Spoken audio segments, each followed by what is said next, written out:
Assalamualaikum warahmatullahi wabarakatuh.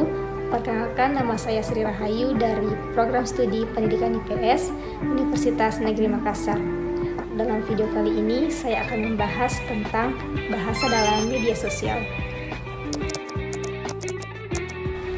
Halo teman-teman, selamat datang di video edukasi kali ini. Seiring berkembangnya teknologi, kita semakin banyak berinteraksi melalui media sosial, baik untuk berbagi informasi, berkomunikasi, hingga mencari hiburan. Media sosial sudah menjadi bagian dari kehidupan kita sehari-hari.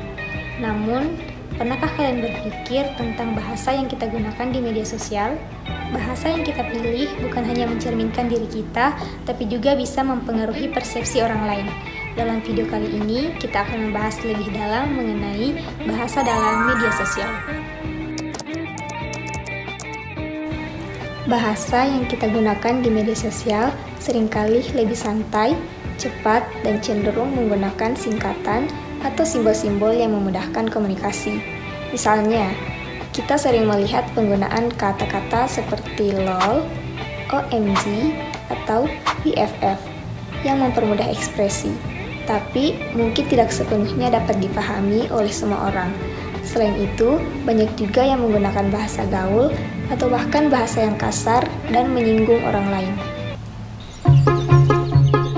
Pernah nggak kalian lihat foto artis atau foto siapapun itu di sosial media? Terus nggak tahu kenapa kalian merasa risih, benci, bahkan hanya sekedar iseng, terus kalian langsung komentari dengan kata-kata kasar, kebencian, hujatan, bahkan hinaan. Cuma karena berkomentar kasar bisa jadi masalah besar. Kalau orang yang kita komentarin nggak terima dengan kata-kata kita, bisa aja kita kena hukum cuma gara-gara berkomentar hate speech di sosial media. Soalnya ada loh undang-undang yang mengatur tentang hate speech. Mulai dari undang-undang yang berisi tentang merusak nama baik seseorang, ras atau kelompok, undang-undang yang berisi tentang menghina, memfitnah, dan memprovokasi. Ya, di dunia maya, kita seringkali menemukan berbagai macam komentar, postingan, atau pesan yang penuh kebencian. Ujaran kebencian adalah sebuah bentuk komunikasi yang dapat menyebarkan kebencian atau diskriminasi terhadap individu atau kelompok berdasarkan ras, agama, etnis, gender, atau identitas lainnya. Ini bisa berupa komentar yang mengandung penghinaan, ancaman, atau ujaran yang memicu kekerasan. Apa yang menjadi penyebab utama?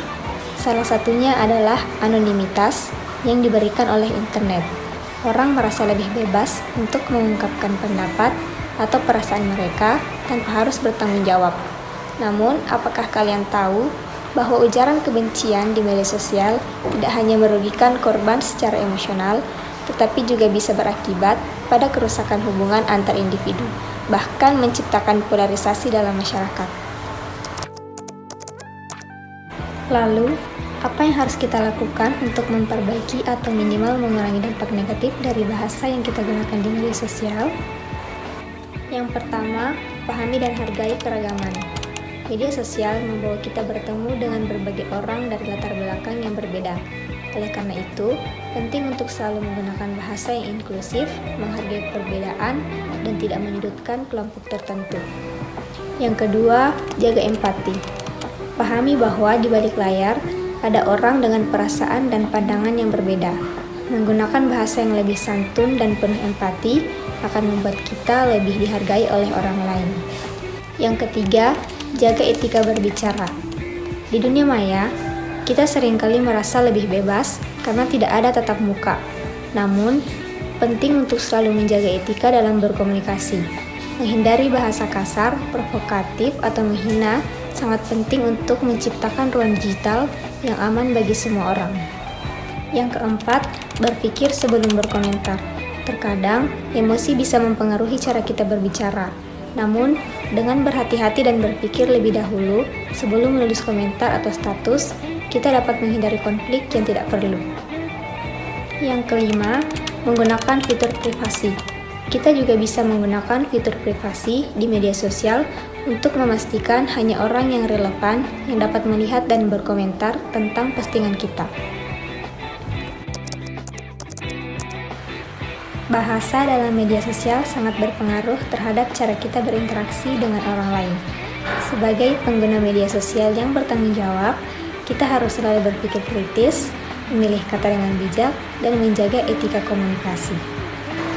Media sosial bisa menjadi tempat yang penuh informasi positif dan mempererat hubungan jika kita semua berkomitmen untuk menggunakan bahasa yang baik dan benar. Ingat, kata-kata kita memiliki kekuatan. Jadi, mari kita gunakan bahasa yang membangun, bukan merusak. Terima kasih telah menyimak video ini. Semoga bermanfaat.